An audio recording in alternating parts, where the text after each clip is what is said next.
the smell of grass and leather.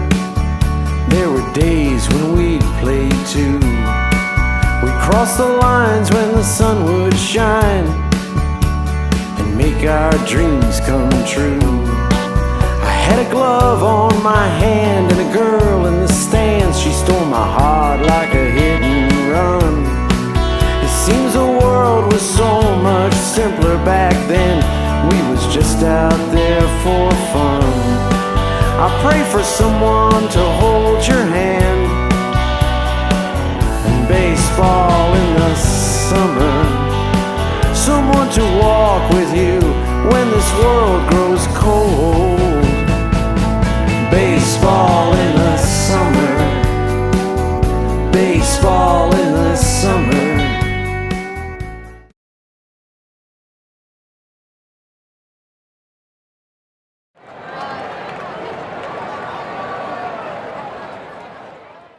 McMaster, celebrating, if you can believe this, almost 30 years of baseball, both Brock and McMaster.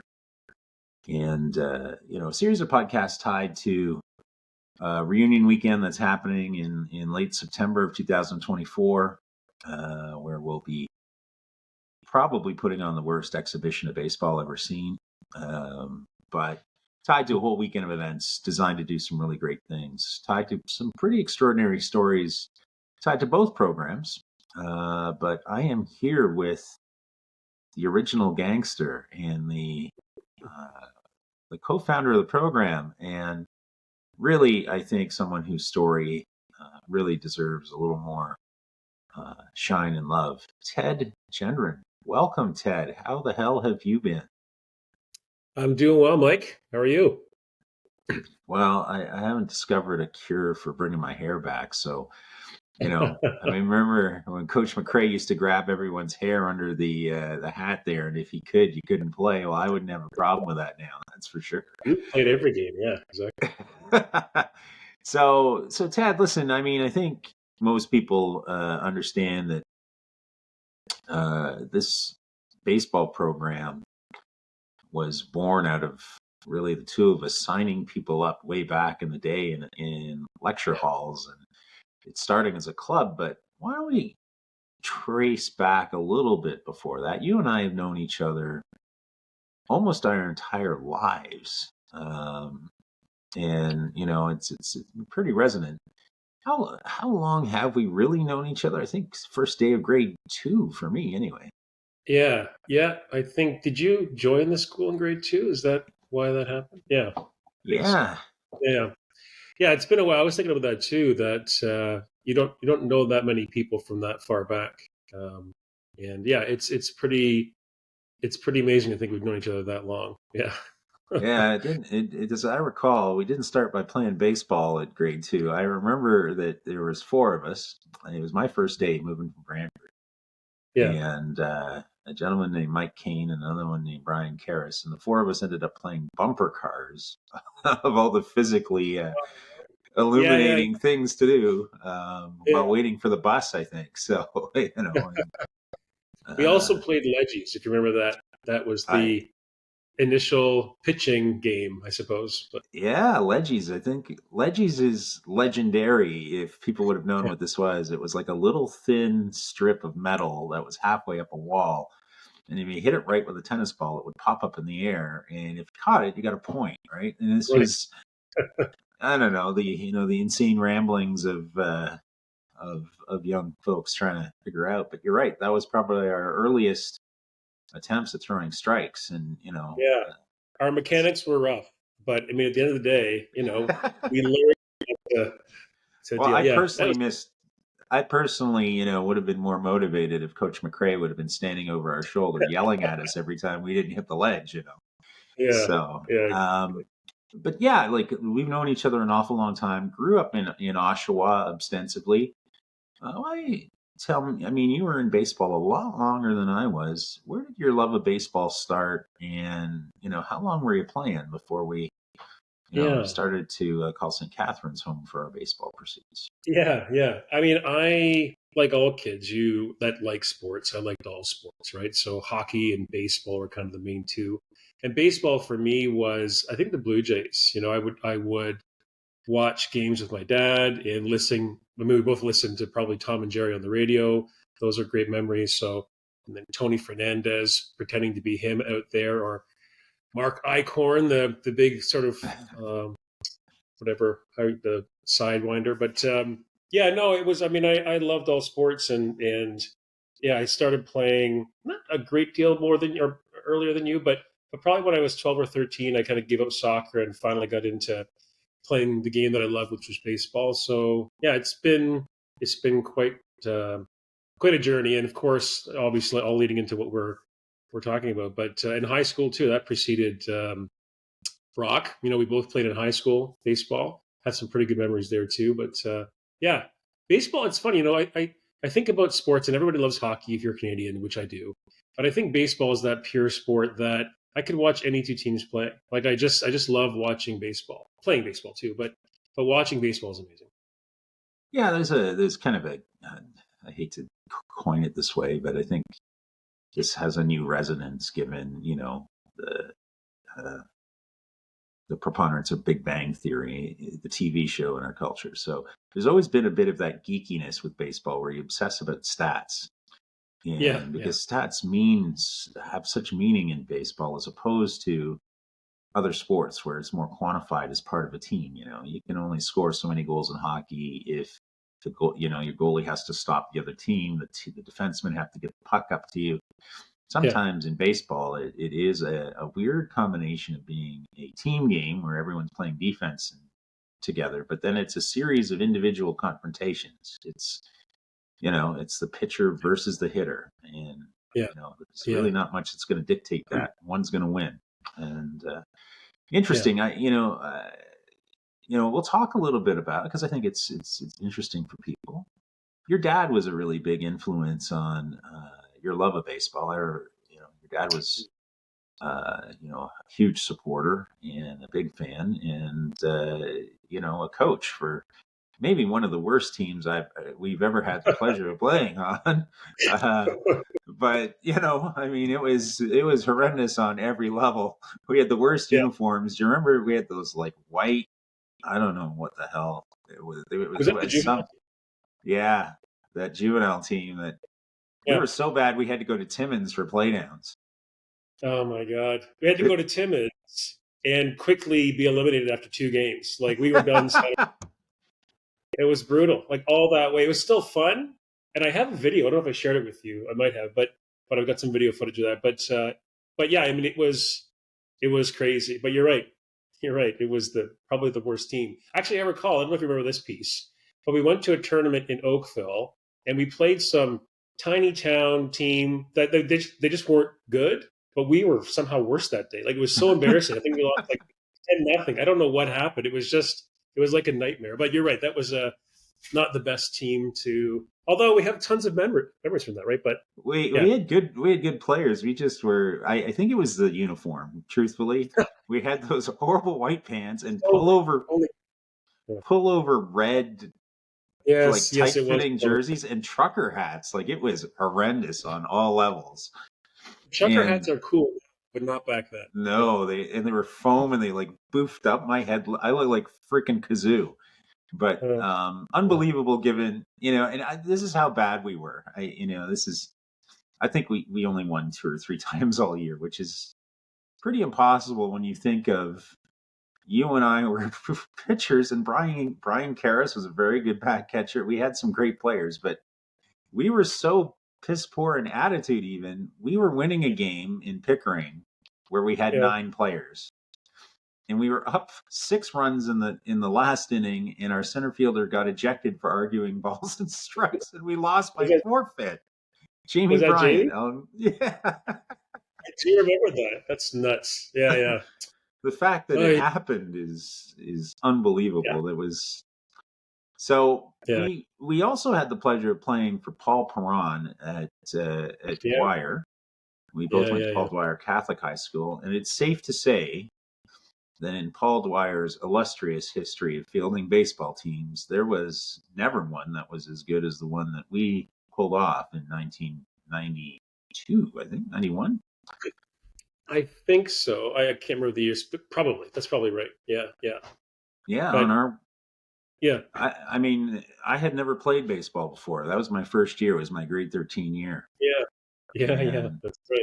Yeah, somehow, I wouldn't say it was the early days. Baseball was a very popular sport with Ontario high schools. The yeah. Durham region was the hotbed. There were 4 teams in the Metro top 10, and we eliminated 3 of them on the way to eventually getting to the Glossa final and losing to Eastdale, who ended up winning the Apprentice Cup, I think, that year. Oh, Uh, yeah. Perhaps. Yeah, yeah. East, yeah, obviously. East, the team, the baseball team in Durham region for sure. But but we knocked off Henry Street, who were ranked number 3 in Ontario, Ajax, and one other one, maybe Dennis O'Connor. 3 teams that were all ranked, and we were a Catholic school that had never even finished 500. We had never qualified for the playoffs, and somehow we went on this magical run, and it was pretty cool. I have to say, we did say our prayers. That was the difference. We said our prayers. No, you're right. well, And the highlight, I do remember actually as you go through it. I do remember playing Doc and beating them. But the highlight was, I think, beating the team in Whitby, right? Which oh, you might Henry want to Street, Henry Street. Yeah, who was on that team? Eric Lindros, Mm-hmm. and more, Jared Scaldi and Yeah. Jamie Waters, who we would both play with Yes. in Yeah. Oshawa, Yeah. Yeah. Yeah. and Sean Nephew, who we also played with in Oshawa. Yeah. And I will say this, in a hitting career where I may have went 1 for 100 in my entire illustrious career of hitting. That was the only Yeah. time I ever got a hit, and it was to win a game. And which they'd have been better off. I mean, I have no idea even to this day how I made contact with anything, because I couldn't hit anything. But the part I remember the most is we were up 3-2 in the last inning, and they had a runner Yeah. on third, and they had a comebacker to the mound. And to say that I can't field my position is a disgrace to Civs, actually. But I got the ball somehow, and it's a short little throw. But anyone who knows me knows that short little throws and me don't mix. So I have some of the most hideous errors in box in the history of the world. And I threw one to you, babying it, and it was way high.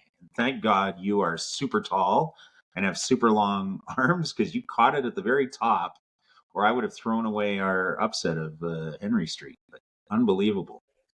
No, that was pretty cool. I had that memory too of that final out to you. I forgot about your lack of ability to throw to first, but when you had to do it digitally, because you want to be careful, right? Like it's that moment Yeah. that's so panic ridden, and you're lofting it over. But yeah, that was quite a moment for you and I to kind of finish off Henry Street. Was yeah, a great memory. And actually, it's funny talking about my dad.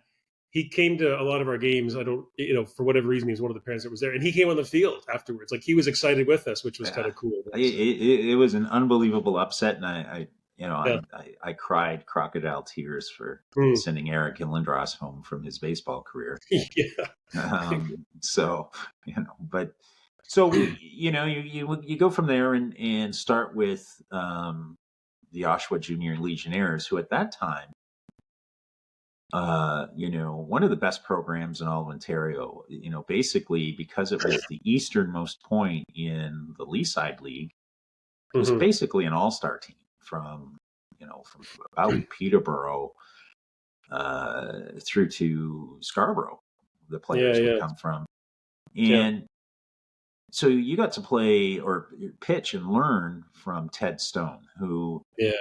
Yeah. I have all the time in the world for Gramps, and to Yeah. talk a little bit about what it was like uh, dealing with Ted Stone as a pitching coach.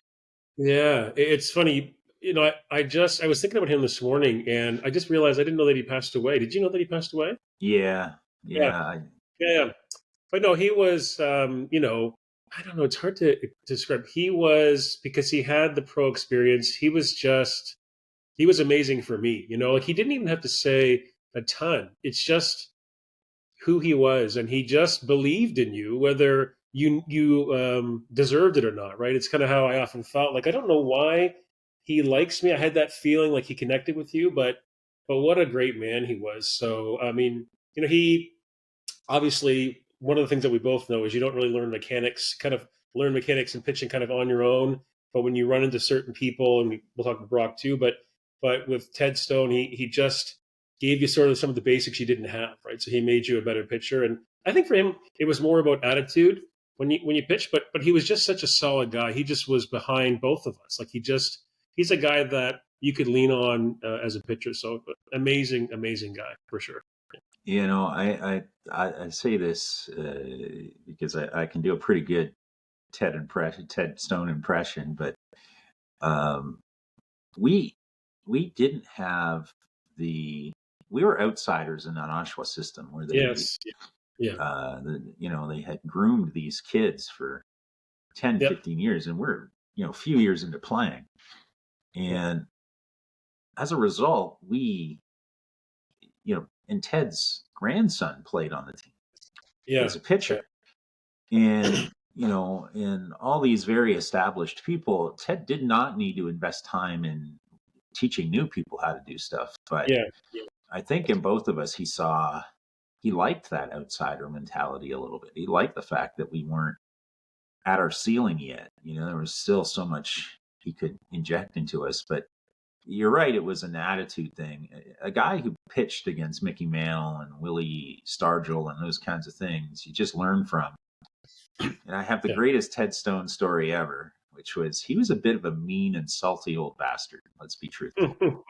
And he used to, the very famous story of Ted pitching in a charity game up in Durham College. And at that point, he could still throw in the 90s.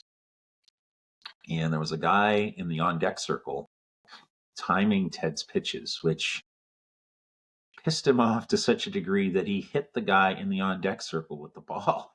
I mean, that's next level crazy. And what I remember with me is my very first bullpen session with him, he said, "Hey, Meat, you got a picture of your girlfriend tied to the top of your shoes?" And I said, "Well, no." Well, stop looking at the top of your shoes and look at the glove. Exactly. He had a bunch of those sayings, but yeah. That's funny. Well, he just, I think Ted taught me how to be an animal in between the lines and work hard outside of it. So, you and I couldn't be completely more opposite on a pitching mound. You are a right-handed thinker. You think about what you're doing. And, I wouldn't have a strategy if you dropped it in front of me. I am a left-handed, basically animal at a certain point where I just don't care about what's standing there. I want to rip its head off. And you had to feed that because, the people that struggled, especially in high performance, I feel get caught somewhere in between. They get caught thinking so they're not emotional, or, they're an emotionally wired person, but the coaching staff tells them to calm down. These are some key things that you see in performance sports where coaches make huge mistakes because the defunct thing is to say to someone, calm down, especially if they're sitting there and they're hyper intense.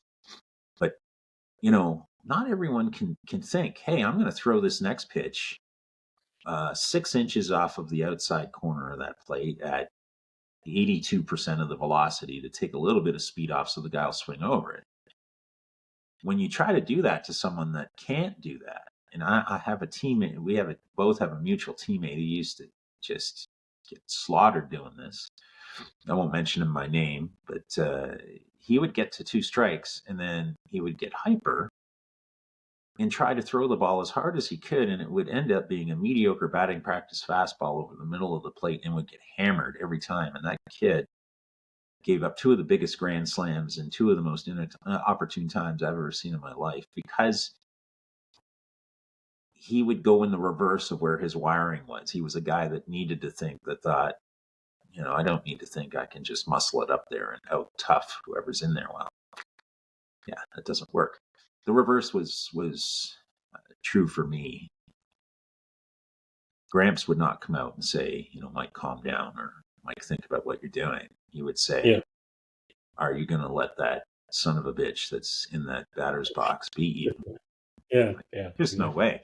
Yeah. So, but a big influence, and really, I think, shortened our learning curves and accelerated our development to a point where,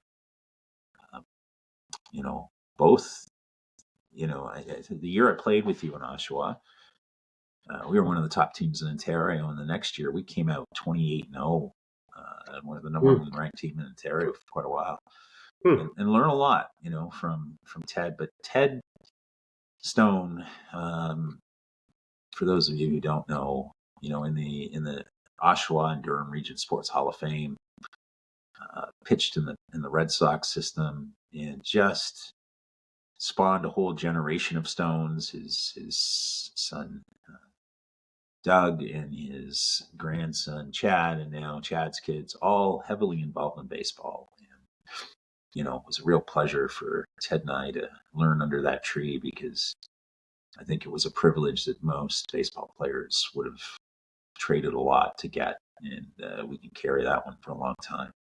Yeah, it's funny you mentioned something there that I hadn't forgotten, but the way rep system works, probably in all sports, is kind of when you make a team when you're young, the group stays together, right? So it's hard to sort of break into that. So you and I were definitely two people that did not play competitive baseball since we were 8 years old, right?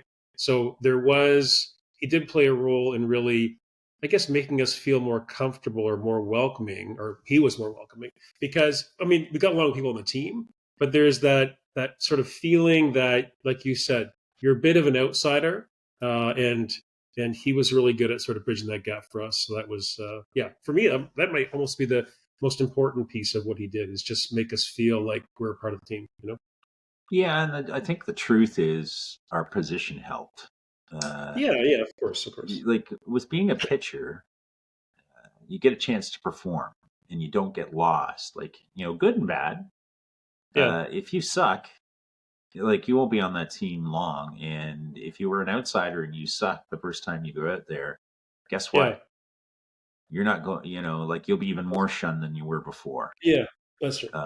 But for us, I think Ted helped provide opportunity, and he did a good job of making us feel ready for that opportunity. And then I think the results kind of speak for themselves.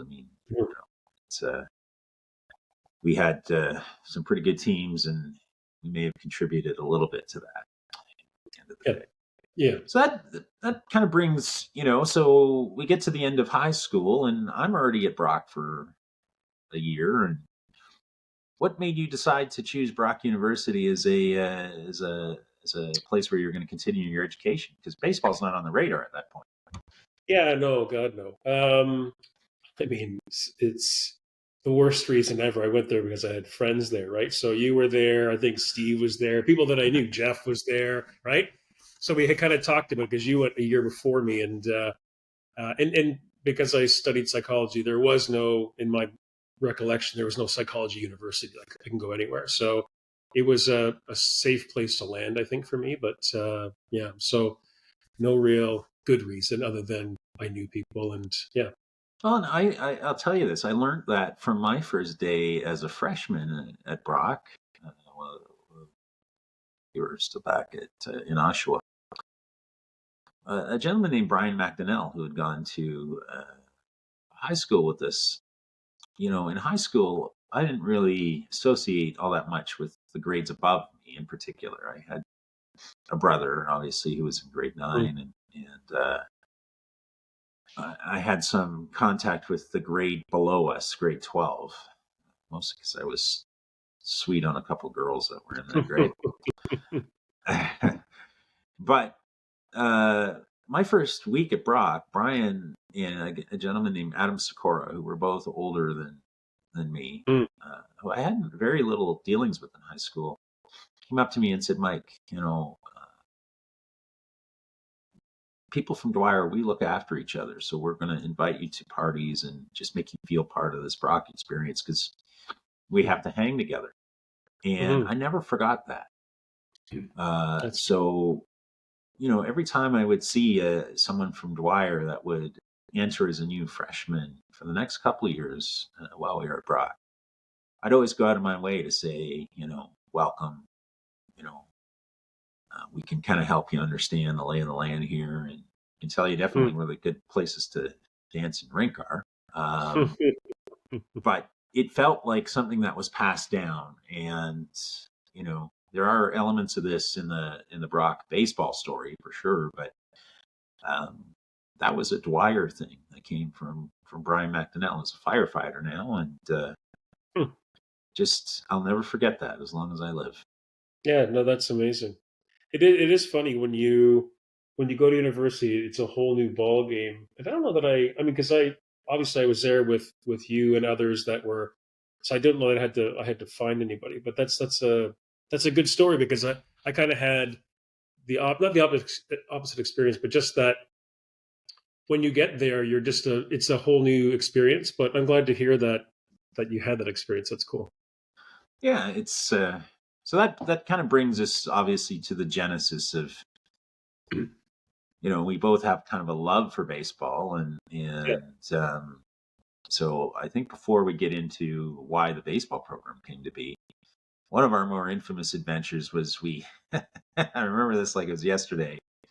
The Blue Jays are going to the World Series in Yes. 1992. Yeah. And you know, at that point, there was no StubHub, there was no online ordering. It was just you wake me up in the middle of the night. And we're like, we're driving to Toronto to camp out to get World Series tickets. Yeah. And you know, so we drive down, and it's cold.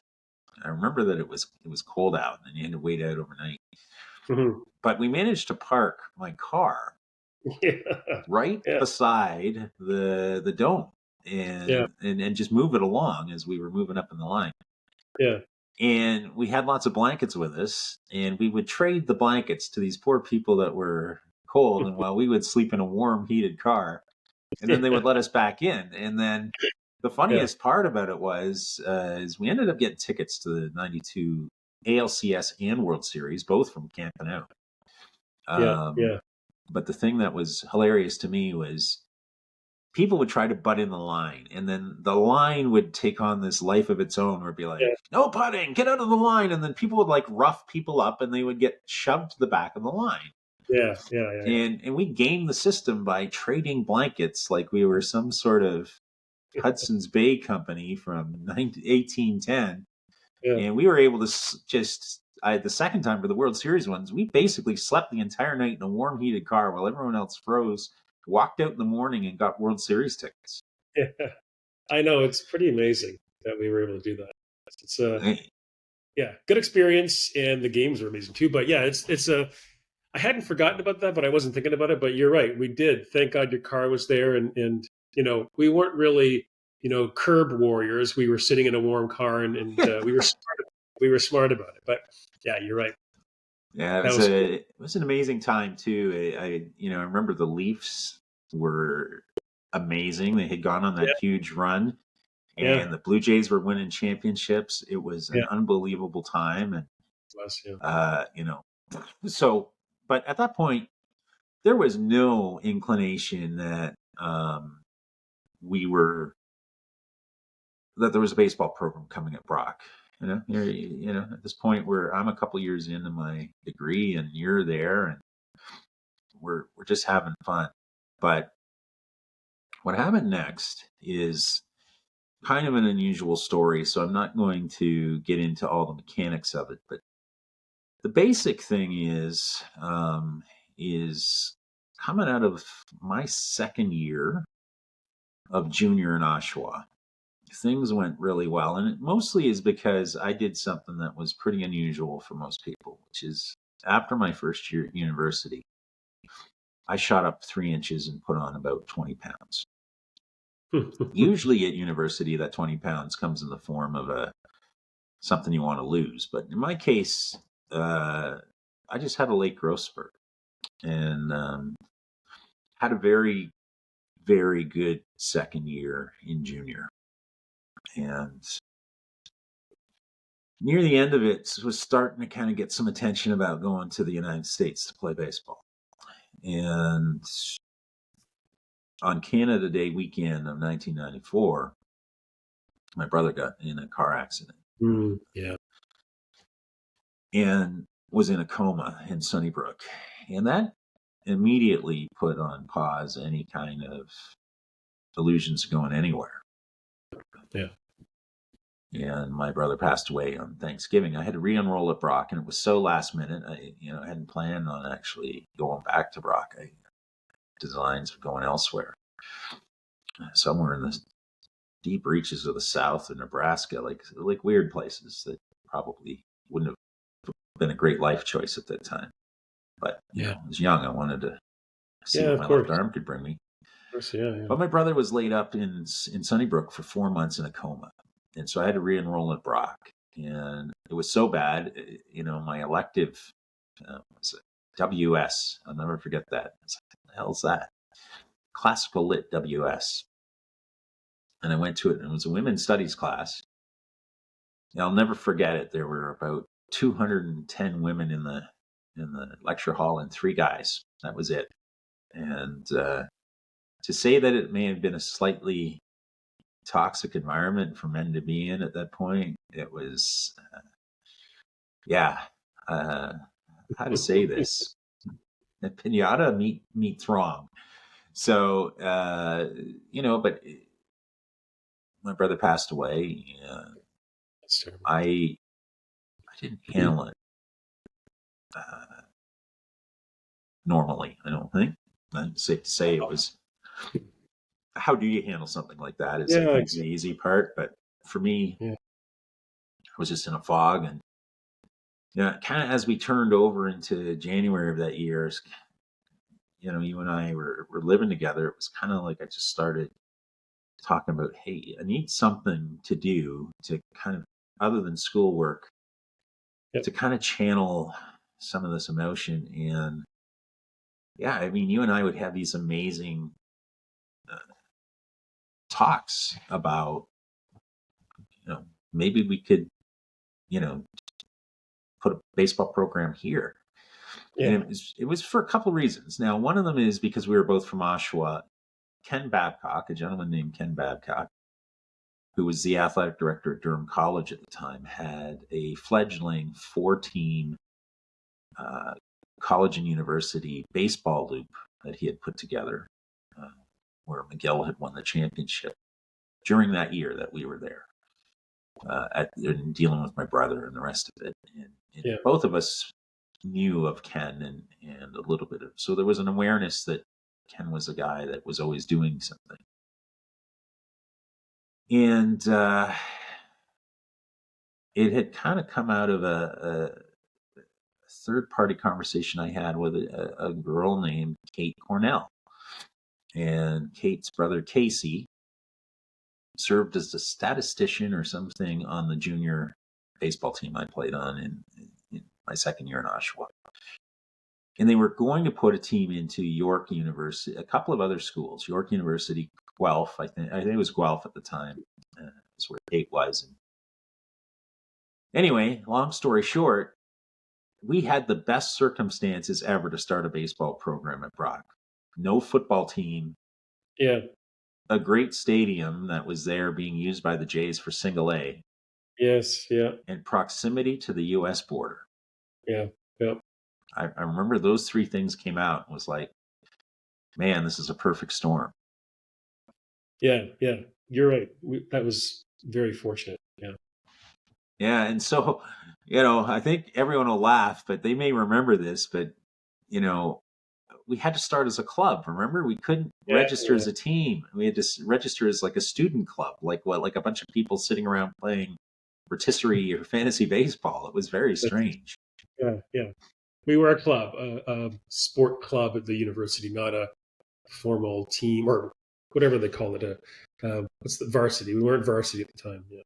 No, and we had to start by signing people up. Remember, we had those big banners that we put all over the school. Yeah. and Yeah. ran Yeah. an ad in the Brock Press saying, come sign up in the lecture hall. We had to sit at a desk in between classes. Yeah. You And know I what we remember, needed? We needed someone who was a motivator. And no, it's funny. Well, we'll get to that. But the marketing of that, because we were in the main Thistle Hall and we hung banners all over the school. And basically, what was in the main Thistle Hall? Did we put something like it was something to do with sex, right? Like to just grab yeah, their attention.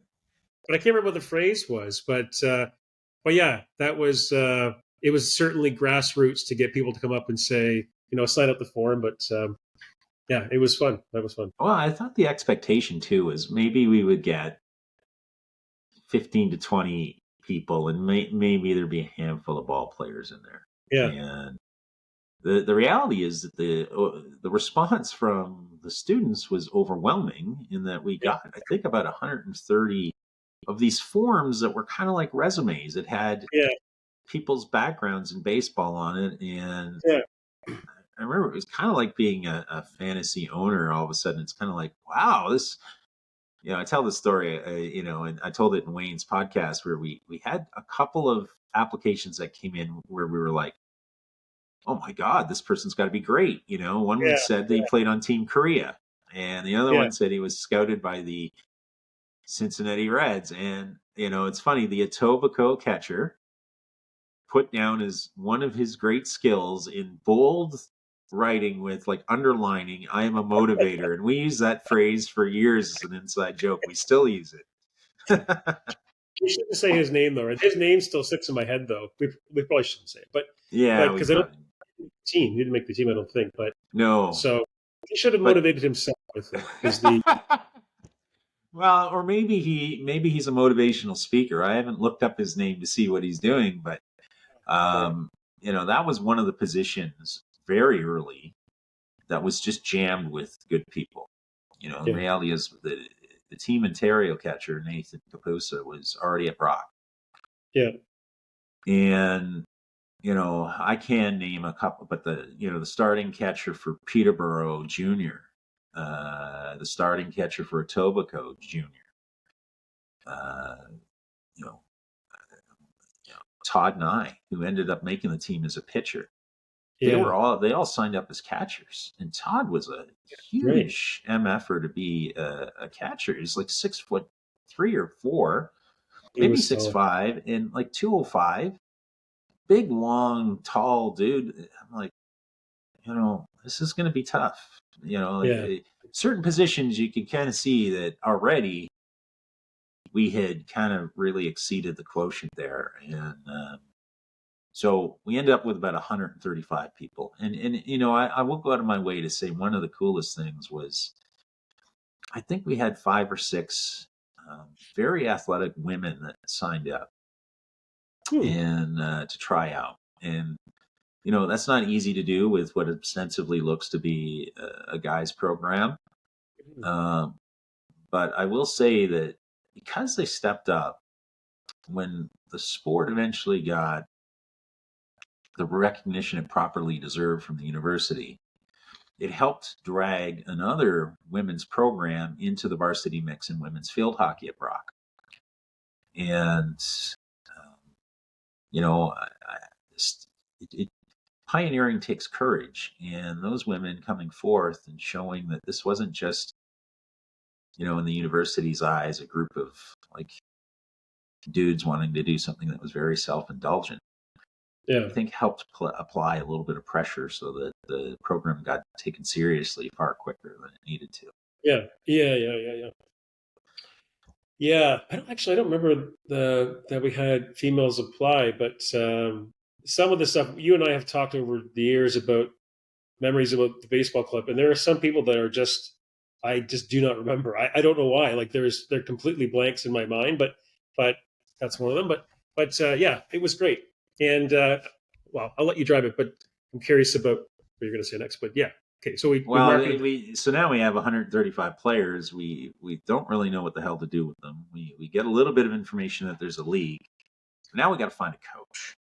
Right. And everyone seems to think that the popular story that likes to be attached to the program is that Coach McRae just appeared out of the ether and was immediately the coach and put all this stuff to uh,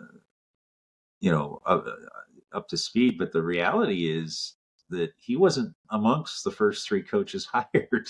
Uh, they were Wayne Briggs Jude, who was recommended by Lynn Littleboy, who was the president of St. Catharines Minor, which was a conversation you initiated, Right. Lynn, because we needed also to kind of look at the logistics of a park and umpires. Yeah. But Bob Cardis Jr., who was the coach of the Welland Rowdies at the time, was kind of a guy that was very early attached to the program, and there were no other coaches. So we ran our first indoor practice without Coach McRae being really involved. He was still coaching up at Niagara. And, so that's to dispel that myth. But, I will say this, Wayne Briggs Jude, who was with the program for a long time, is a legit hero when it comes to helping us quickly discern the right coach, because he's the one who brought up Coach McRae. And I'll let you tell the story about what meeting Coach McRae was like. Yeah, no, and it's funny. It's bits of those. I couldn't recall how because we interviewed a few people for the job, and Coach McRae was just one of the people that we interviewed. But he was, and probably because Wayne suggested him, but he was definitely. I think we both came away from that meeting with him, interview, feeling like he had the stuff that we were looking for, because he was younger, obviously, probably not much older than us actually at the time. He would have No. been, And he's but an extraordinarily young looking guy. So it was like, yeah. yeah. But he had fire in his belly, and it was kind of what we wanted for that program, someone that would just help us charge forward. And I recall him saying, because there were lots of things that we liked about him, just because we knew he would be a good leader for that program. But he wanted to build a team, his own team. And obviously Wayne Briggs was someone that I guess I suggested him, but we wanted Wayne to be a part of the program too. And Mike had other people that he wanted to bring in. I think Tim Topping was his, was that his pitching guy? I mean, how did we get Tim on board? Yeah, he suggested Tim, which which was great, and we'll get into a few Tim Topping stories for sure. Yeah. At that point, he also suggested we speak to, I think, equally important to the long-term success of the program. He suggested we talk to Daryl Kemp. Daryl Kemp, yes, yeah. And at We that had point, some stud coaches, man. Like that was like we were very lucky to run into those people. Yeah, sorry, go ahead. yeah, and we'll talk about playing baseball with Kemp in the summer. Yes. But and also that came out of that coaching tree was Jeff Lounsbury, who was a good friend of Mike's. So and the whole thing took on a whole new level of professionalism when Mike was involved. He wanted to build an American style program, which was something we always had. We were never all about the just play it in Canada piece, because we were so close to the U.S. border. It was never, I as much as people like to kind of think that that's again, that we were looking to start a club that was going to play 8 games in Canada. Right. That was not in our DNA for sure. From day one, this was always going to be bigger than that.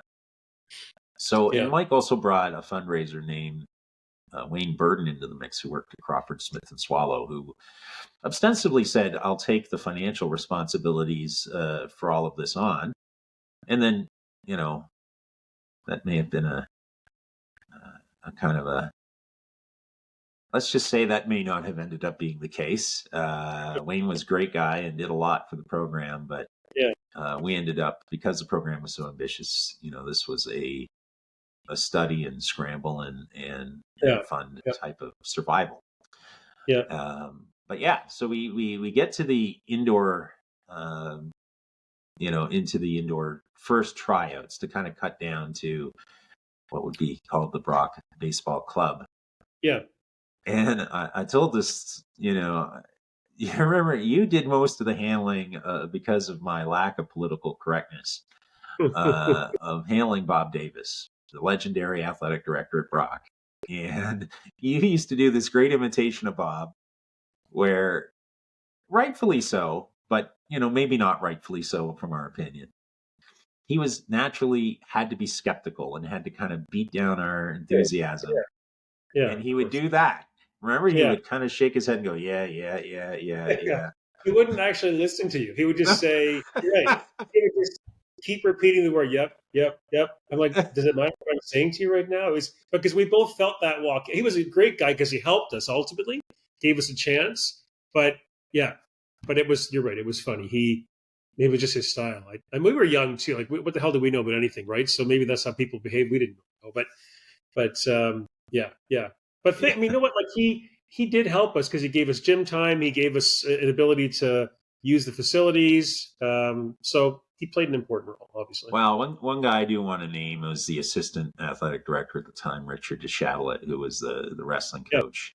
Richard yeah, was a huge fan of how we were doing things yeah, and a big proponent of the baseball program. And yeah, really, our very first indoor practice almost got us banned for life there. And it's yeah, it seems simple at the time because you're reading people's resume that says they were a baseball pitcher and they pitched for yeah. Team Korea. This is where Team Korea makes its entrance into Brock lore. We had so many people at the indoor practices that we had to do the pitching upstairs in the ballet studio. uh, And the first two uh, guys we lined up apparently had extensive pinpoint control, apparently, except that they proceeded to throw the balls right through the wall.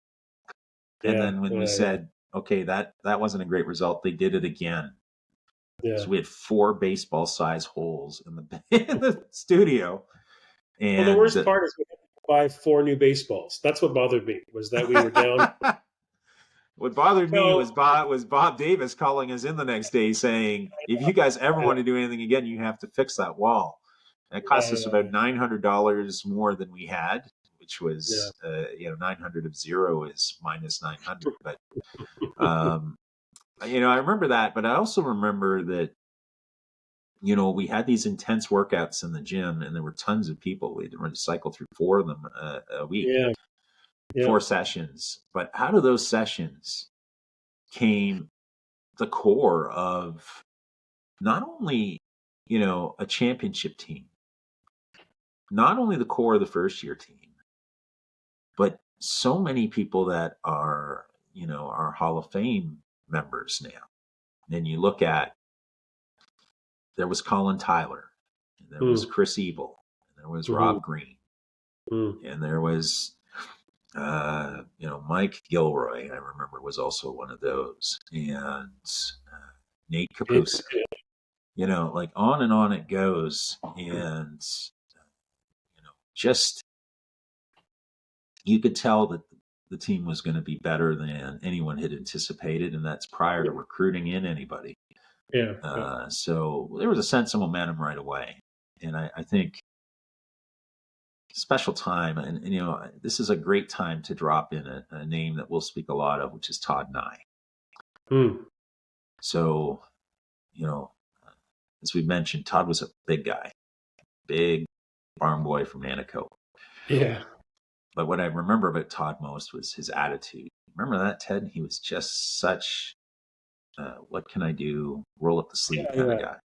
Yeah, such a great guy. Yeah, almost country boy like he was just the aw shucks guy was so yeah, he was great. He was great. Yeah, and you kind of gravitate towards that because we're kind of naturally separated from everybody because we're kind of once a team's formed, it's a different kettle of fish. But we both had to focus on making the team at a certain point. Like the team was so good, all of a sudden it's kind of like, okay, I can't think about being involved in it. I have to focus on performing. Yeah. But what struck me about Todd was the coaches coming over and saying we really like his attitude and we need him to work. He's not going to make the team as a catcher, he's got to work on being a baseball pitcher, which he had done maybe a handful of innings in his entire life, and he had one summer to do it. So Right. we'll revisit Todd, but interesting from that perspective. The other thing that came out of those sessions was Mark LePage, right? Like this Mm, is, mm. you had a lot of dealings with Mark because he was a guy that signed up to play, but I think quickly found out that he probably wasn't going to make the team as a player. He Yeah. just wanted to help out, right? He would Yeah. help sit Yeah. at the desk and do a bunch of different Yeah. things. Yeah. You can't teach enthusiasm, you know? Yeah, no, exactly. And I think that was the nature. Like obviously you and I were very excited about the program and kind of get it off the ground. But if we hadn't done it and we walked down the hall, we would have been just as excited to sign up for this baseball team, right? Like it's so we kind of created that space for people who were like us that didn't do what we did to say, I want to be part of this thing too, right? So there was a lot of natural enthusiasm, motivation, you might say, but for people to be involved, I am motivated. Let's call back to that, but yeah, no, I think it was natural because when you think about it, like I said, we would have certainly signed up. Went to the Yeah. table, filled out the form, and so I think there was a lot of natural enthusiasm just because it was exciting and new. Yeah, and in the fall of '94 or the spring of '94, Coach McRae comes on after I think just one or two indoor sessions because I remember coaches Cardis and Smythe or Sharp. I can't remember his last name. Sharp sounds Bob right. Smythe or Bob Sharp. I always get it Yeah, wrong. yeah, Wayne Briggs always corrects me. But yeah, on with that comes Tim Topping, and yeah, I have all the time in the world for Tim, who was yeah, looked a lot like Tom Berenger, yeah. and he kind of had, but he was like a surfer Zen master. Like he was just a guy that would smile and make you feel at ease, and you could tell him anything. Yeah, And we needed that dynamic because yeah, we had a real hard charger in Coach McRae, who was also yeah, a yeah, pitcher and was hard on pitchers. I think he'd be the first to admit that. yeah, yeah, Uh, yeah, for sure.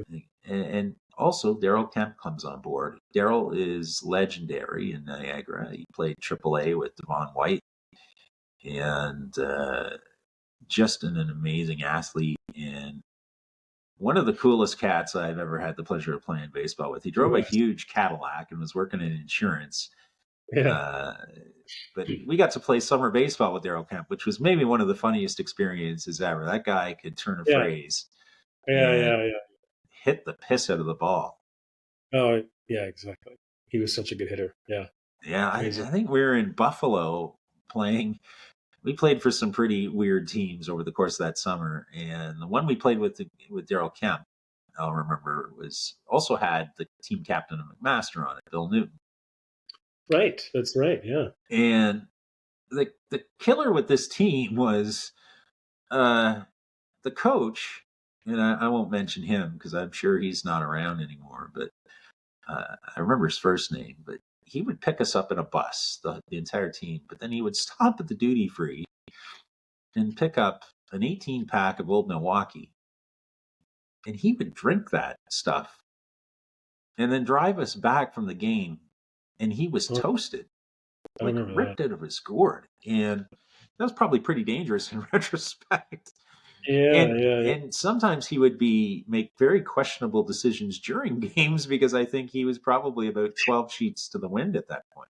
yeah, yeah, yeah. But the thing I remember most was, you remember the parks in Buffalo, Ted? Like they were, it's clear a clear use or clear test case of tax dollars not at work at Buffalo.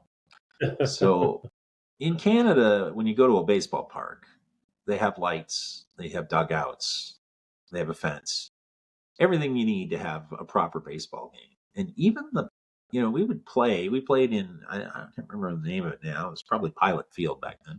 So we'd play one or two games in the big park there, and it was great. That's AAA baseball. It's where the Bisons are now. But most of the time, we would travel to these other parks, and even the best one was a park called Delaware Park in Buffalo.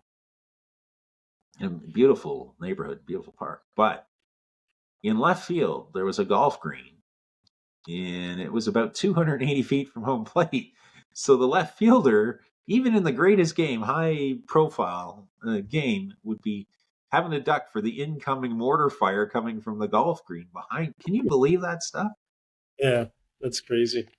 The other thing that sticks out to me too about playing in Buffalo, and it's not related to baseball, was just the disparity in income. Like we would go into some places, Oh, and there would be like a beautiful community where we played baseball. I'm like, are we going to the right spot? Like we would just it's just the how I don't know, the disparity is all I can think of between families in that space was kind of crazy, but nothing to do with baseball. Just a memory that sticks in my head.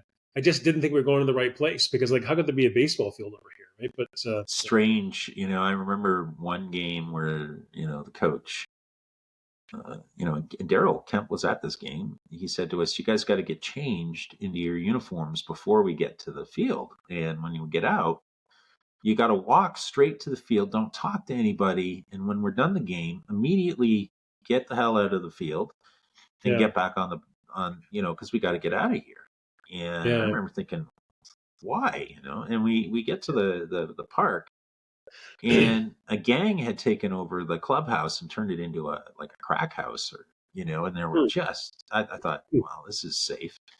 Yeah, yeah, And there was that for sure. And I mean, lots of good times, but we yeah, yeah. Of had course. we had a very unusual um crossing of swords there, because we played for the team that was based out of Niagara Falls. And then somehow you and I and one other player got picked up to play for a team from Tonawanda for a couple of tournaments. Hmm. And that team was legitimately run by a mob boss. And I don't really remember him, but he I don't. dressed in all white. His name was Joe. It's a big Italian name, but we had the worst uniforms. Remember, we had those gray pullovers that said Travelers, and this is where we met Scott Jusiak for the first time, because Scott, I think, Oh, played on this team. hmm. And the worst part about it was the mob boss guy drove a big white Cadillac, and I remember asking one of the players, they're like, that Joe carries $5,000 in his pocket and $50,000 in his trunk. Hmm. I don't know. He just seems like a weird old man to me. But the Yeah, problem yeah, was that he also fancied himself a pitching coach. yeah. And I remember there was a game we were winning, and he would go out to the pitchers and say the same thing to all of them, that you were over rotating. Right. And his son was the catcher, and we were just about to win a big game, and I was pitching because I remember him coming out, and I think the score was 3-1. So I'd pitched 5 or 6 innings where I had just given up one run and was mowing people down left and right. And he comes out in the last inning with 2 out, nobody on, and he says that you're over rotating. Yeah. And I'm thinking to myself, what? And the catcher, thankfully, his son said, "Dad, shut up and get back in the dugout." Yeah, And yeah. um, it was just a surreal experience playing for someone that really looked at baseball as kind of his hobby with his money, and it was such a bizarre place for you and I. And Billy Newton played a couple of games for that team. It just, Buffalo is a unique experience, and Yeah. they had him and another guy that ran a team called the Cardinals, who was the trainer for the Buffalo Sabres. Porky Palmer was his name. Okay. And just a bizarre collection of um, U.S. scholarship kids playing summer ball, ex-pros. There were a lot of ex-pros. It was a great league to play in, but the park sucked and the coaches were completely bizarre. So Yeah. thank God that we got out of there. And I remember Coach McRae getting concerned about our inning counts and those kinds of things in summer ball, Yeah. because they were Yeah. using us up quite a bit. Yeah. Yeah. Yeah. Yeah. But playing with Kemp, and watching Daryl, the way that he would needle his own teammates and then go up and absolutely be clutch. And it was, line Yeah. drive, gaps, home run. He hit 2 of the longest home runs I'd ever seen. You knew he was the real deal, right? It takes a ball player to know one, and Darryl Kemp's the real deal, boy. Yeah, for sure. Yeah. He was definitely a stud. I mean, in all ways on that team, as a coach and as a player, he was just, everybody respected him for sure. Yeah. Yeah. So that brings us to the recruiting of the first year team. And, I won't go too deep into that. We spent a lot of time going to tournaments, but the reality is this ended up being 2 big factions. Really the Burlington group and the Oshawa group, where we brought a lot of our ex-teammates into the mix. And, it includes Chris Peters. Yeah. You can't help but smile when you talk about Chris Peters, eh? When we get him on, we'll have to have Chris do his Jeff Lounsbury imitation. And the Houston boys. The Houston twins. Jesus, that's kind of like having the Hanson brothers on a baseball team. No, they were great. Yeah. Yeah. And so we have the recruiting, and then that brings us to training camp. And I don't even know I don't think that type of training camp would even be legal today. We were doing 2-a-days, and one of the most infamous parts of the training camp was the university had this policy. And if you phoned and said you wanted to try out, the coaches didn't have the right to say no. Right. Well, that led to the Birdman of Meriton trying out for our team, and that ended up costing us our starting catcher for most of the year. So to kind of explain that. Yeah, what happened there? I can't recall. Do you remember that Coach McRae had this idea that we would scrimmage at the end of, a training camp that was brutal? There was a lot going on. And the Birdman is a guy that showed up who claimed, I went to go visit the Burlington guys, and the Birdman was just some guy that showed up at camp uninvited. And I thought, I can't let this guy just go have lunch by himself. I might as well get to know him. So I had intended of going to meet the Burlington guys. There were 4 or 5 of them that lived in the same house. And it was lunch in between practice session and the scrimmage part.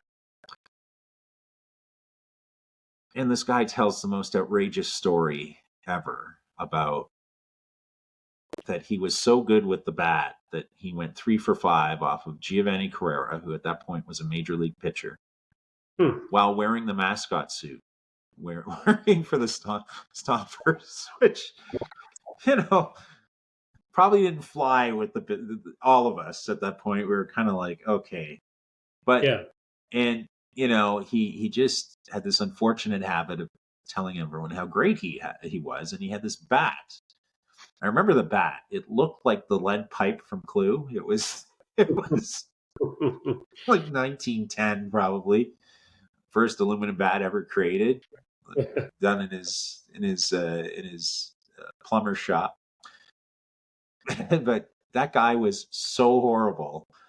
I remember he went maybe 0 for 15 or 0 for 16 at camp. He never made contact. It was an embarrassment in the outfield. But the long roundabout way about this was Coach McRae's idea was that the teams would be separated. We would play as scrimmage, and then whoever the team that won got to pick the punishment that the losing team would have to endure.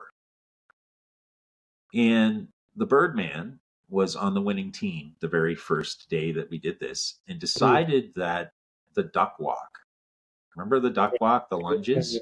Yes. Which at its most punishing should really only be from about the foul line to second base and back. He decided that the losing team should have to do this the entire length of the field. We had to go all around from the baseline to the outfield and all the way around. And that caused Nate Kapusa, our Team Ontario catcher, his groin separated from the bone. And he was injured and didn't play basically until the last couple of games of the entire season. Yeah.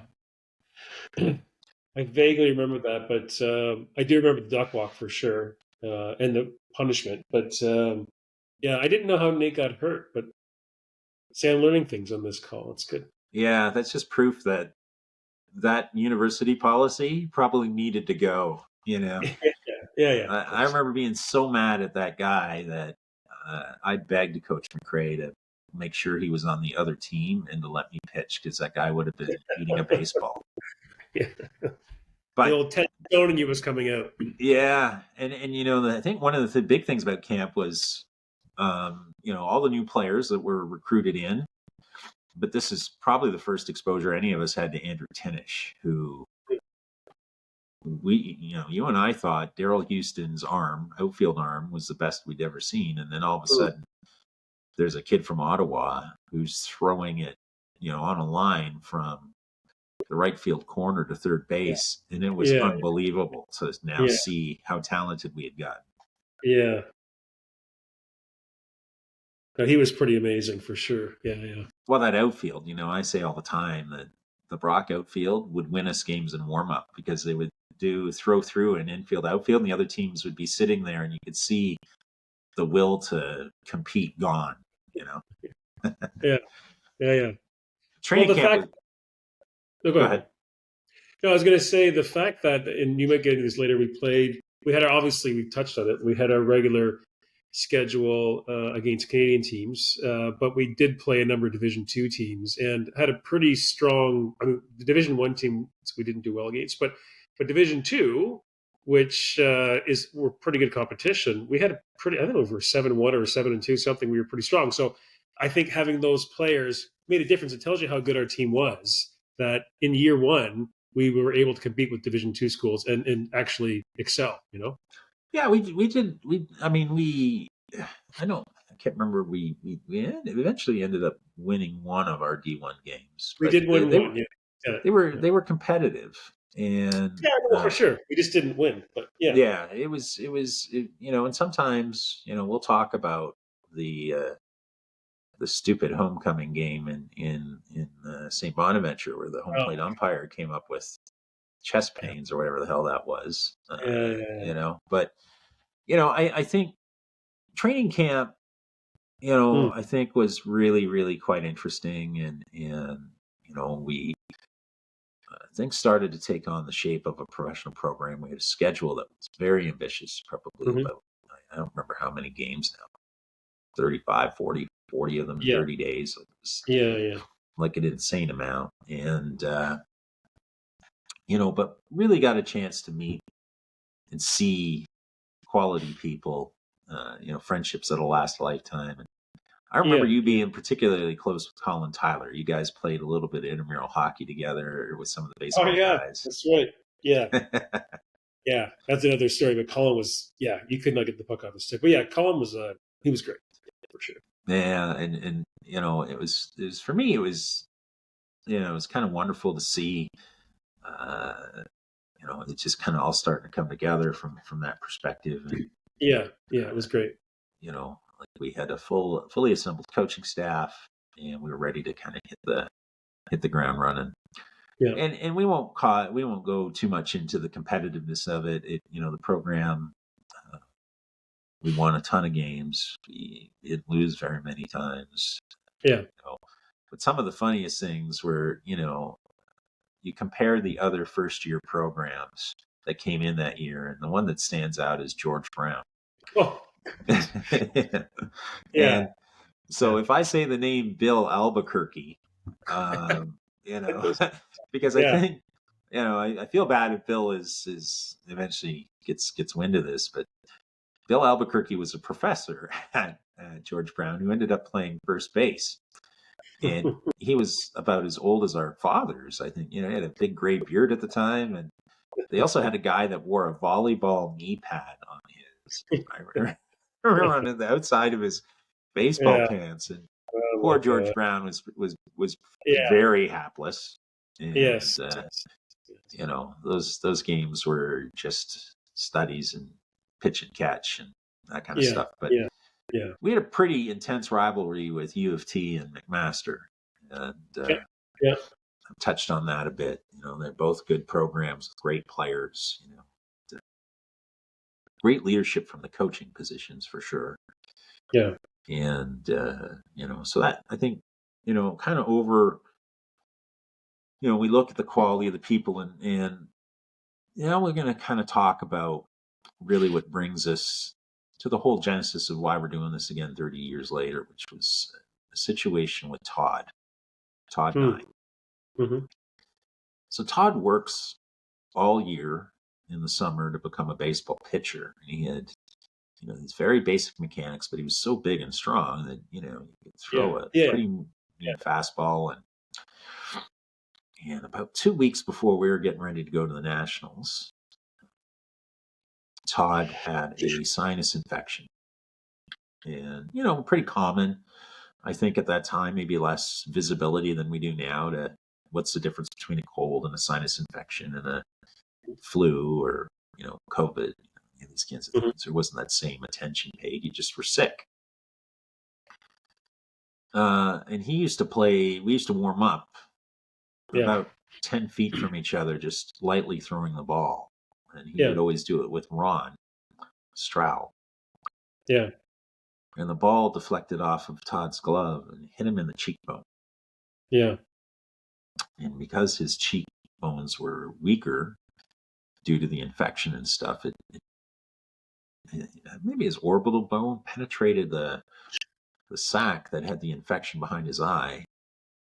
Yeah. And they had to airlift Todd to London, I believe, and operate to keep him from dying. Not until later that night, though, right? Like, it was it was just a ball hit him in the face sort of thing. It wasn't great, but nobody thought anything of it. But as I recall, it swelled up overnight. And what you were going to say, he had to go to the hospital, obviously, to get it looked at or operated on. But it quickly got serious. But we had no clue what was going on because it was just a ball, like you say, a deflected ball that struck him in the face. But that happens. Like, sometimes that shit happens, right? So it wasn't hard. It wasn't hard or anything. It wasn't from. No, it was just soft toss. Yeah. Yeah, and next thing we know, Todd, who was such a great attitude and contributor to that first year team, right before we're going to go to the national championships, loses his eye. Yeah. And they have to operate and put a glass one in. And I remember being sick to my stomach and thinking, what is life? Like, what is life doing here? This is not fair on any grounds. And it's such a freak accident. Yeah. And, and Coach McRae, told me what it was like phoning Todd's parents. And, his parents were just like Todd. It's not shocking when you find that kids stick after them. So, they were like, Todd thinks that his participation on the baseball team has been the highlight of his university career to date. He just loves you guys, and this is just a freak accident. Go kick ass on his behalf. Yeah. And then the thing that I will never forget as long as I live is Todd came to speak to the team before we went off to nationals. And we were all in that clubhouse in Thorold where we would practice, and Todd came walking in, and the scar marks were still there around his eye. But I never heard anyone so genuine, and he's even more wonderful. Like, I don't want to canonize St. Todd here because he could do that on his own, but the reality is he spoke from the heart and said that he loved us and he wished us the best. He obviously could participate, but Todd and I's attitude is something that will stick with me until the day I die. Because I don't think if I lost an eye on a baseball field that I'd want to step back into it. I wouldn't want to face my teammates. I would be a little bit upset at life. He has clearly not done any of that. He's a principal up in Barrie. He's got a kid that's at Brock. He's got a great family. And that guy is the unsinkable Molly Brown. Right? No, Todd was amazing. I didn't know that he had a son that went to Brock. Does he play baseball? It's his daughter. Sorry. Swims. Sorry. Yeah. Right. No, I mean, this is what this is all about, right? Is we'll get to know all about Todd on his podcast. No, exactly. Amazing, right? Yeah. He was a great guy. He's a great guy. And I think one of the great things is he'll be able to step back onto a field here, because I don't think there's any real concern that anyone's going to hit a screaming line drive back at Todd. Uh, Well, you I'm know, sure he's adjusted over the last yeah, 30 years to how to do it. But you know what I do recall? I don't know if you're going to mention this, but he came to the national championships with us. But he wasn't set to pitch. He was just there to be a part of the team, right? yeah, Yeah. yeah, yeah. It's I think that you know we we owe it to do something in his name and his behalf, Yeah, because for sure. Yeah. he's an inspirational story for everyone that's come after. Yes. Yeah. So, Ted, I think that sets a pretty good table for a lot of the motivation behind the program and some of the silly, stupid stuff that happened. Yeah. Um, why don't you tell us a little bit about your story coming out of the program? Like, what have your last 30 years been like? It's been quite an adventure. You continue your passion for sports, and you've got a family, and Yeah. um, why don't we just start there? And I think people would be very interested in your journey. Yeah. Well, I mean, sports has always been a big part of my life. And after university, like right after I started a sports paper in the Durham region with a friend of mine, and did that for 4 years. It's a tough gig, but it was fun to kind of be a part of minor sport and give back and connect and write stories about kids and put them in our little paper. And so that was certainly fun. And but I have been professionally, I've been in basically in and around minor sport my whole life. So I spent gosh, what was it? I was with Canlin Ice Sports. Now it's just Canlin Sports for almost 10 years, managing facilities and things of that nature. And spent a year with Sport for Ontario before I joined you, Mike, at Quebecor as a divergence from my minor sport. And then I went back into, I was executive director at Guelph Soccer for almost 4 years. And now I have my own company called Kidspired Media. So we work with minor sport groups, clubs, to help them generate revenue through sponsorship. So yeah, it's been great. And I mean, I think I think for both of us, sport has given us so much in our lives. Whether you work in sport or you continue to play sport, as I know you do. Norman tells me your softball championship, no, whatever the hell it is, but but yeah, no, I mean, sport has been important to me, and so what I'm doing now with Kidspired is really kind of inspired by my dad and others that helped kids all along the way, right? To give kids a chance to maybe play a sport they can't play, and then just make sport is fun on its own, but we want to do as much as we can to make sure the experience that kids are having in sport is one they want to continue. And those that everything that we're talking about are all memories and sort of lessons of our lives in sport. And that's, I think, what Kidspired ultimately aims to do is help support that. So, yeah, I mean, that's the close notes, but Well, yeah, that's great, because I think going into business for yourself takes it's another leap. It's no different than being that tentative 19-year-old putting together a varsity program for sure, yeah. no reason. You're just doing it at a different age, but it's with the same uncertainty. What kinds of organizations do you work with Kidspired? Yeah, I mean, it's primarily minor sport organizations. So, local hockey, baseball, soccer organizations in Ontario for the most part. Yeah, and we essentially help them sell their sponsorship property. So without getting too much into it because it's not the most exciting, minor sports is heavily volunteer run, right? So, and we've both been there and done that, and unless you want to volunteer to be the sponsorship guy, which nobody wants to do, that job often doesn't get done.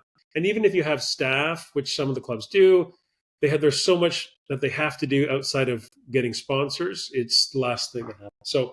So we're filling a gap, and we're working with clubs, yeah, right across the province. I mean, across the country. Ultimately, we effectively are an agency, but we work very closely with clubs. I think we have 100 club partners in Ontario. Yeah, and just trying to help them generate new revenue, doing some of the work that they don't have time to do at no cost to them. And then things like our Player of the Game awards and stuff, the stuff that makes kids feel good, Player of the Month, Team of the Month, that kind of all the warm and fuzzy stuff. Yeah. It's exciting, Ted. I'm sure that, a lot of the alumni, from both Brock or McMaster probably played on teams that have been touched by the kid-inspired experience. So that's great. And in the course of 30 years, we're all going to be meeting people we haven't seen for a long time in some cases. Mhm. Is there anyone that, that you think, wow, I really wonder what that person's up to? We all had different people on the team that we kind of graduated to, but Yeah. I mean, it's I think just what you're doing here and kind of bringing the guys back together is helpful, because I think that'll be fun just to catch up. But it's funny, I did.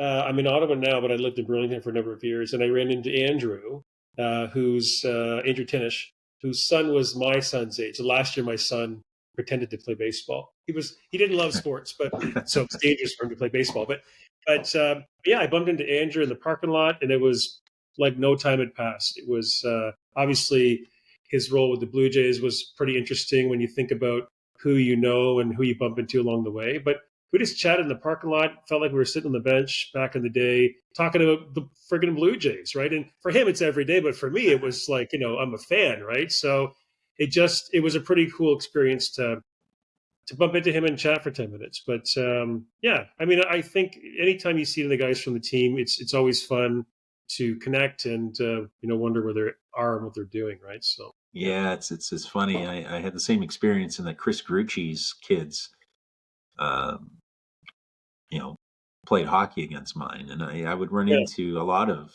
players in some form or fashion.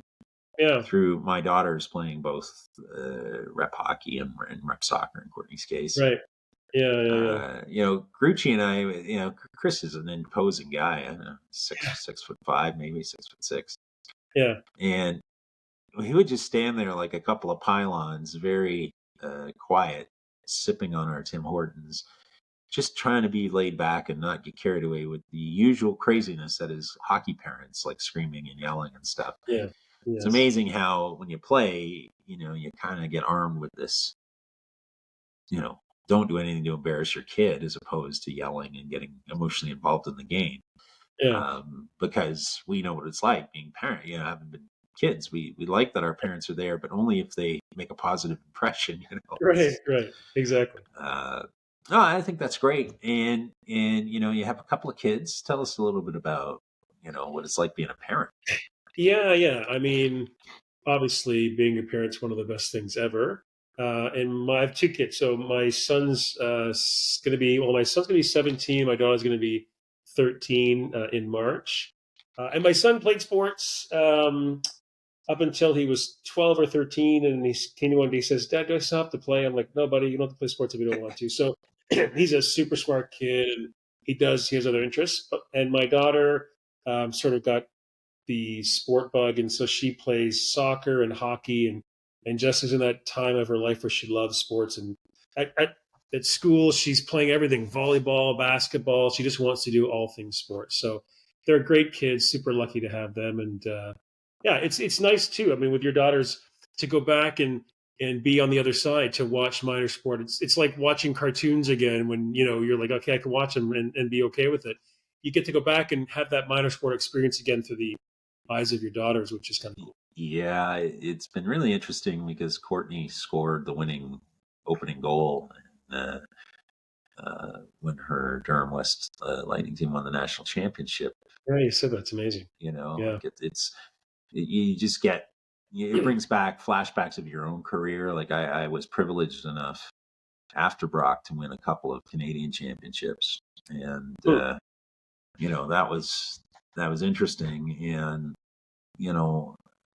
I think you just can never get the bug out of your blood a little bit.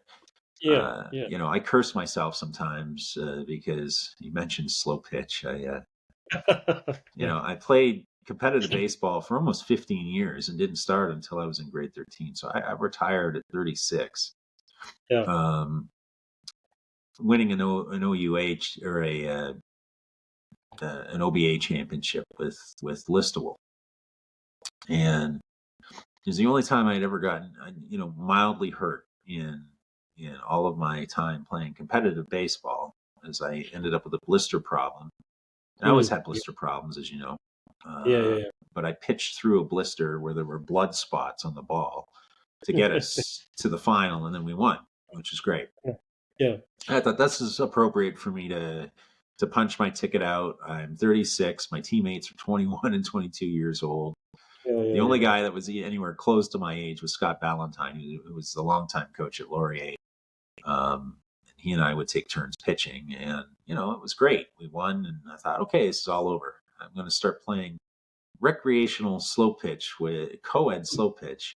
Right. And the very first year I started doing that, I tore my left knee up so badly that I basically have had nothing but a string of surgery and pain as a result of it, and need a knee replacement. But my orthopedic surgeon and I are too stubborn to put me under the knife for that. But it's been the bane of my existence. I hurt myself constantly playing slow pitch, and it's kind of like, Jesus, maybe but I'm too stubborn to take up shuffleboard and golf at this point. And ironically, golf is the worst thing on my knee of all of it. But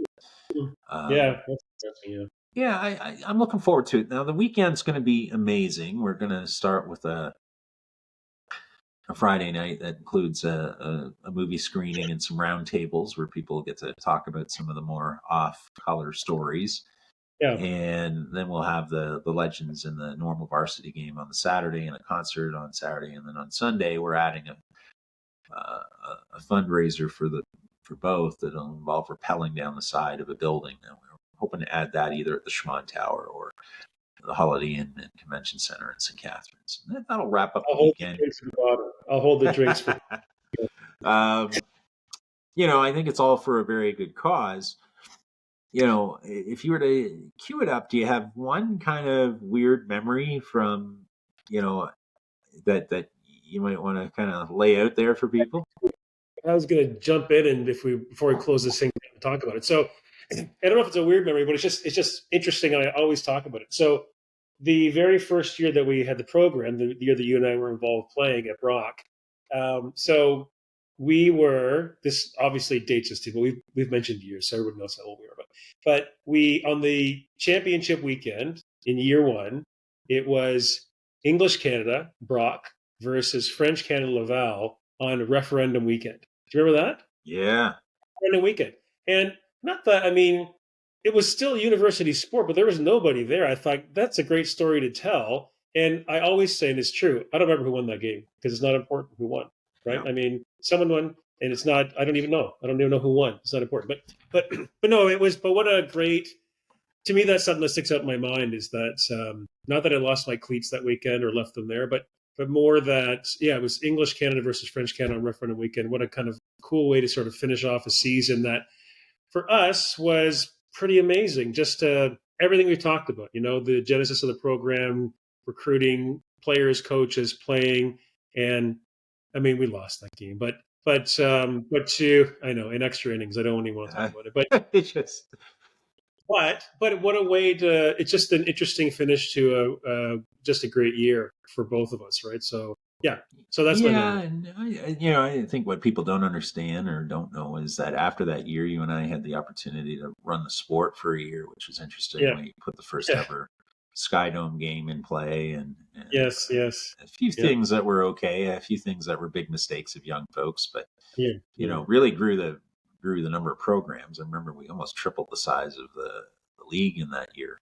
I still will never understand. Maybe this is like the caramel secret, but for some reason the East Coast of Canada really likes all-star baseball and wouldn't take the free Major League Rawlings baseballs we procured for everybody. That drove me absolutely freaking insane. I was ready to send a nuclear bomb to blow up Nova Scotia at that point because they wouldn't use our national sponsor.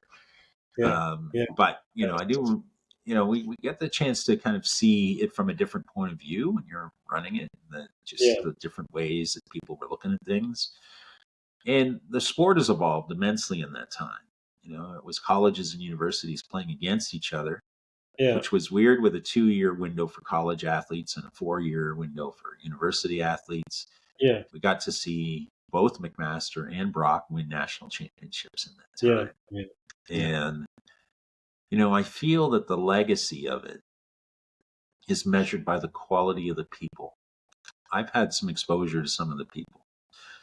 Rob Green and I, have had the opportunity to spend some time together.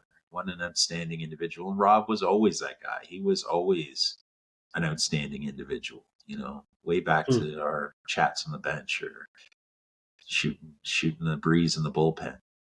Yeah. Chris Ebel, it doesn't really shock me that Chris Ebel is, a police officer that teaches people how to properly administer, force. Like he's one of those instructors. Like, Right. what a great guy from that perspective. He just is Yeah. even No. keeled and unflappable and all those kinds of things. Yeah. Yeah. I'm really looking forward to seeing, some of the more unmentioned or, less publicized people that were involved with that first year team. I'd love to see Mark Kasoyan because he used to make me laugh Yeah. outrageously with his completely X-rated stories of him and Simmons, Brian Simmons. I'm pretty sure Kasoyan and Simmons as a reality show would either be banned or would be a hit. I haven't really made up my mind as to Right. which, but That's right. Yeah. two of the funniest people I ever had the pleasure of meeting because they would just torment each other. They were roommates, and those van trips were, this came up with Briggs Jude was we didn't have the luxury of traveling in a bus. So we would have to go in those vans. And, Right. the stories that would get told in those vans, if they were true, not something we want to particularly share with my daughters or your kids, but That's a different podcast. Like that's a whole different. I just got to make sure, I'll check in the legalities of it, but the statute of limitations on some things I think is important to understand. Yes. Thank Yeah. God we didn't grow up in an era where they could capture everything on phone, like it would have been unbelievable. But I think it's a 30-year legacy, right? And, there are tragic stories along the way. There are inspiring stories. Todd's story is very inspiring, I think.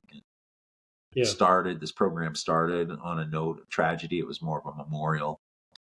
So is the McMaster program. People don't know that the founder of the McMaster program was killed a couple of years after he launched it when You mentioned that. That's crazy. a tractor trailer wheel came off when he was visiting the Texas Rangers home stadium. He just came off on the road and hit his car. And so I think it'd be fascinating to catch up with everybody and tell their inspirational stories. Some of them have done great fundraisers for cancer. Others have great careers. Others are probably just the same as they ever were. I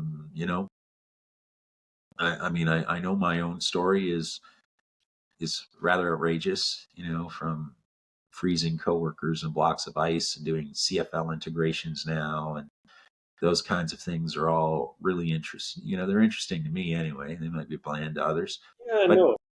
I find your kid-inspired story is one of the great elements that we need to publicize because you're still making a difference every day for people that want to play. And, it reminds me, and I don't really remember her, but there's a girl named Jane Roos that we got connected with while we were at Brock. And maybe I dealt with her, but Jane was involved with the rowing team, the Brock rowing team. Yeah. And, wanted to kind of help us along a little bit when we were trying to get the attention of Bob Davis and the rest of them. And Jane went on to found, I think, the Canadian Olympic Fund or one of these scenarios that people get to donate to help Canadian Olympians. Yeah. So it's amazing to see how those early formative roots, the things that we were doing in our youth, are shining through even more now that we're in our adult phase. Yeah. No, agreed. That's interesting. I still carry a lot of that Brockness with me. I take carry the program. It's close to my heart. It's my jersey's hanging there on my back wall. It's something that I use to kind of help drive the passion that I use to live everyday life, being a difference maker. And I think that's one thing that we did learn from, the coaching staff, was to just give it your all. They were really good at that. Mike brought out, despite, me, I had sometimes problems with his methods, where I was like, wow, that's a little over the top, but he got the best out of everybody. And I think that's his genius. But you remember that drill where we all had to line up in the baseline, and you would blow the whistle and you have to run and catch the guy in front of you. And if you did, they had to do push-ups, and then he'd put them back in. Oh my God. I probably blocked my brain because I would have always been caught. So I never caught somebody. I'm not fast. But yeah, the other thing I remember about Mike, the thing that sticks with me is we practiced in the gym prior to going outside, and he was very much be on time, right? Like he had specific rules, which I really appreciated. And he always said, if you can be 5 minutes late, you can be 5 minutes early. So start running, right? And that person would run the whole practice. So I was never late for practice. I'll tell you that, but that's always stuck with me, because it was just respect for your teammates. Show up on time, right? If you can be late, you can be early. So be early, get running. Yeah. All right.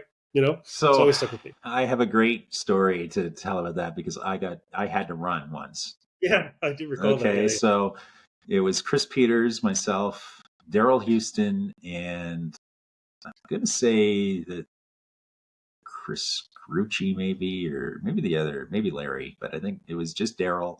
I know for sure it was Daryl, Chris, and I. And we showed up 5 minutes early. We were definitely there 5 minutes early. Oh, okay.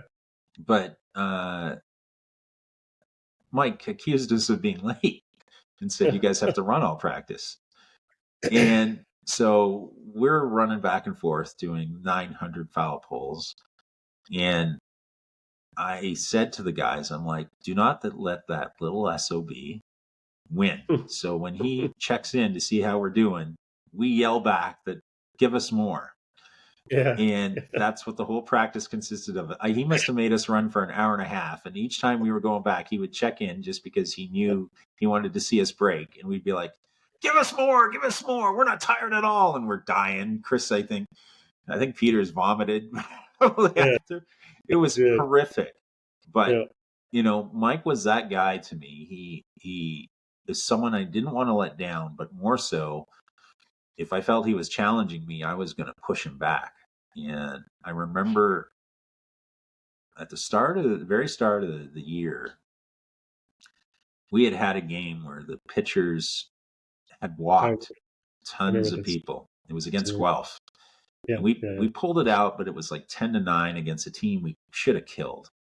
And I had to start the next game. And the second pitch into the game was ball 2, and it may have missed by an inch. And all I hear from the dugout is, throw goddamn strikes. I remember that. Yes, yeah. And I'm like, I was like, I'm going to rip his head off of his shoulders when I get in there. And we went on to win the game 5-1, I think, 5-2. Yeah. But I thought, I haven't even thrown a pitch for this team yet, and you're riding my ass like I'm the dude that just went and walked 6-8 guys. Have your word with him. Don't get in my face, because, by the time this game is done, Guelph is not going to win. I can tell you that. And, the good thing is, I think, it was a hard position for you and I, because we were both kind of isolated from the team in an administrative sense. We had to kind of work with the coaches on a different level. So I think Mike, truthfully, worked extra hard to keep that space with us. And he was hard on us. I think he was harder on us than he was on some of the other players. Yeah. Although some of the umpires, during the umpire thing. Oh my God. I can't say it was talk, but it started with a kiss me first next time, right? Well, he was livid, and I still, that line is amazing. But if you're going to sleep with me, you got to kiss me first, and you can put in a 4-letter word for sleep. Kiss me before you sing with me next time. Was what he Yeah, said. like unbelievable. And, Yeah. that was ridiculous. So that was St. Bonaventure. We got booked for their homecoming game, and there were tons of people. I remember thinking, this is the most people I think ever. Thank God I wasn't pitching that game, because I would have, and I think I said this to you. If it was either one of us, we would have said to the catcher, call for a pitch out, and we would have beaten the umpire with the ball, because they had a home plate umpire and that was there. And after the first inning, I think we were up 5-0. And that guy came down with chest pains, and they replaced him with a guy that was wearing a St. Bonaventure alumni jacket. And all of a sudden, our pitchers, who weren't wild, who didn't, we had a couple of wild ones, but these were not them. They started walking everybody in sight, and they initiated their own rally by not by hitting or winning, but by basically cheating and jobbing us out of the game. And this didn't fly with McRae at all. He turned their homecoming game into the biggest travesty ever by screaming and yelling and cracking out that line in front of thousands of people. And that still makes me laugh. I just think, well, good on him for calling them for what was going on. They thought they were going to kill us. And when they weren't killing us, they were going to then cheat us to make sure they didn't lose in front of all their fans and Chancellor. Yeah. They had no business winning the game, but I think trying to steal it from us in that way was really bad. Yeah. I think that was also Mike. Mike was a hot, like he was, and he was younger too, right? So I think he had to. I'm sure if you look back on it now, not that he would change things, but he was still kind of proving himself. But he was definitely a leader as a coach. So to be that aggressive, I was like, oh my God, but it was good for us because it made us feel protected as a team, right? Like, that's right. Our coach is going to tell you what's what if this shit happens again. So, but what a moment that was. Yeah, he was hard on, look, it's the right way to push me, actually, if you think about it. What better way to set off a powder keg than to throw a lighter into it? So, but I just remember thinking, really? That's the second pitch of the game, and you're it's like, like, Jesus, and when I won the award for pitching in Canada there, I like to say that was due to Coach McRae's influence, but truthfully, Tim Topping was someone that I adored because he knew that if I was having conversations with Coach McRae, probably me more than any other pitcher on that staff. Like, Mike had good relationships with Rob Green and Chris Ebel, and he tried, I think, with Joel Garton. Steve Atour, remember that guy? Steve Atour was very good, but he had more. I was more of a challenge for him because I was not, it was probably a little bit ran hot, and he's kind of like, this guy doesn't listen, I think probably is what he would say. And the truth is, I didn't need to listen. He taught me how to throw a good curveball, which is something I needed. But Mike and I are two totally different people when it comes to the way that we would pitch a baseball game or approach. Yeah. Like, I just want to kill people, and he's more thoughtful. So Tim, I think, is an unsung hero because he was like a great buffer between the pitchers and Mike. For sure. It's hard when you're a coach and you played the position. Mike was a pitcher, so he thinks that we all need to pitch just like he did. And, right, exactly. I think you're a great. I think your story is a great one because you would keep people loose. You have the greatest sense of humor, and it's hard for that to come across in a podcast, but you kept a lot of us loose at times, and just a good steady presence with the people like Todd, or the people like Steve Atour, who was trying to find his footing. Alex Harold, another one that was, these were unique characters to say the least. So we needed people that could keep it grounded and keep it loose. Are you saying I have not been humorous on this podcast? Is that what you're trying to tell me? No, I'm just kidding.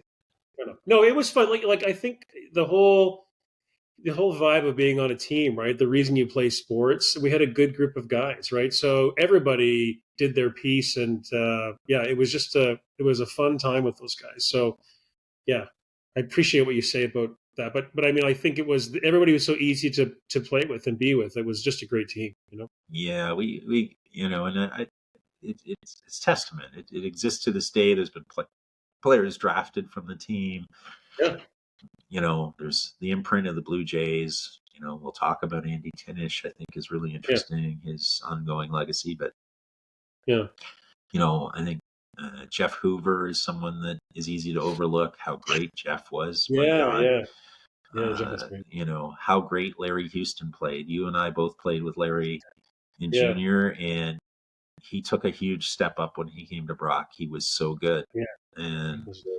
Yeah, the improvement that we saw out of people that we had played with previously, I yeah, think that to me says a lot about the collective chemistry of everybody.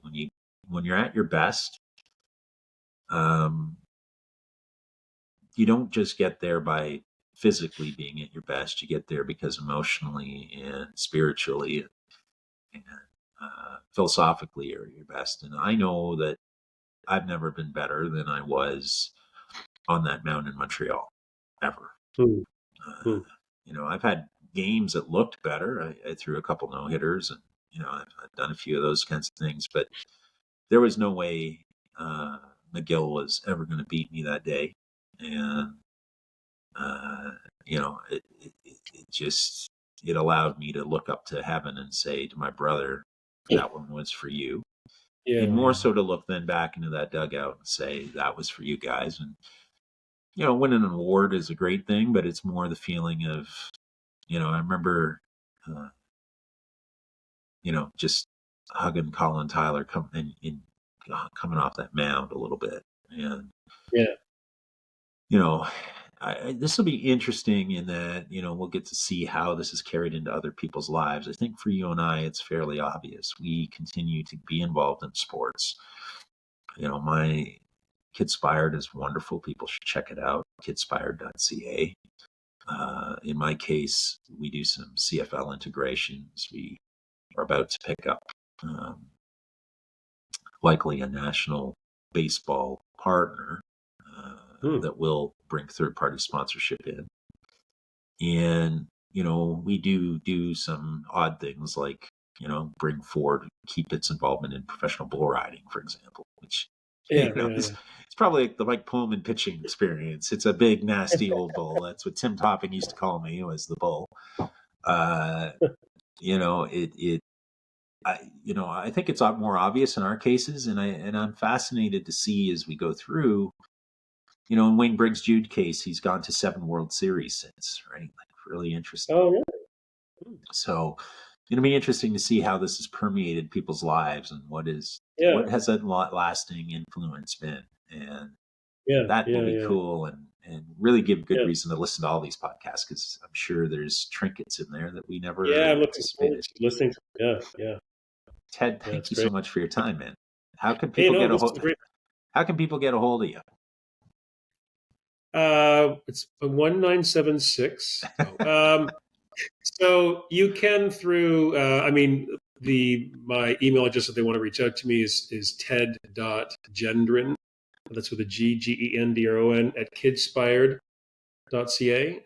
Yeah, and I mean, if you just go to the website, that's probably the easiest way. There's an email on there. You can just reach out to me. But yeah, I would love to connect with anybody that's part of the program and has a business that would like to connect to minor sport. We'd certainly like to help them. But Awesome. yeah, yeah, And this is great. there are a few business owners in that mix. I will say there's about 6 or 7 in the Brock side, and a Yeah. few on the McMaster side. McMaster obviously has a few more doctors.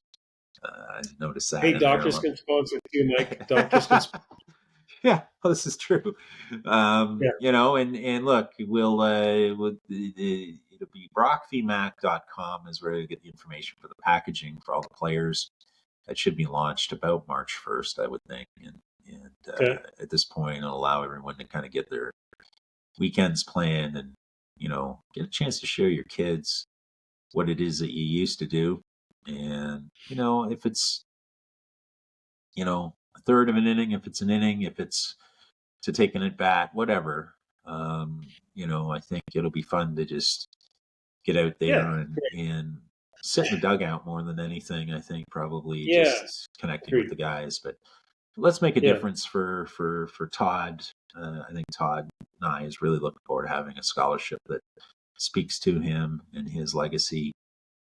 Brad Reeson, we both know, his lasting influence at Yeah. McMaster. Yeah. And so it'll be exciting. So brockvmac.com, look for it. The tail end of September 2024 as part of Brock's 60th anniversary celebrations.